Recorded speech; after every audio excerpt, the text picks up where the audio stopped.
नमस्कार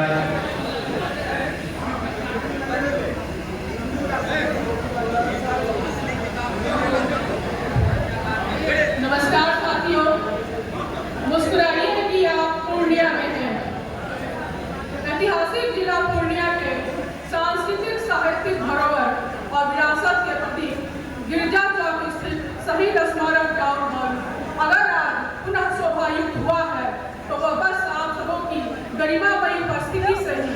इसके लिए सर्वप्रथम मैं पूर्णिया नवनिर्माण मंच का शुक्रिया अदा करना चाहती हूँ, जिनके भागीरथी प्रयासों से हमारे कालजयी कलमकार फणीश्वरनाथ रेणु जयंती दिवस एक दशक से लगातार मनाया जा रहा है।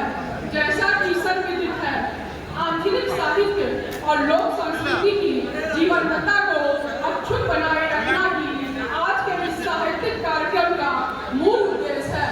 इस भव्य समारोह में आए हुए सभी अतिथियों, मुख्य अतिथि महोदय, माननीय अध्यक्ष महोदय, समारोह के उद्घाटनकर्ता, सभी विशिष्ट अतिथि महोदय, सम्मानित वक्ताओं, बुद्धिजीवी पत्रकारों, जनप्रतिनिधिगण, प्रबुद्ध अधिकारीगण, विशिष्ट नारी नेताओं, सुधीर क्रांतिकारी कवियों, साहित्यकारों, सम्मानित कलाकारों और तमाम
डॉक्टर पी.पी. सिन्हा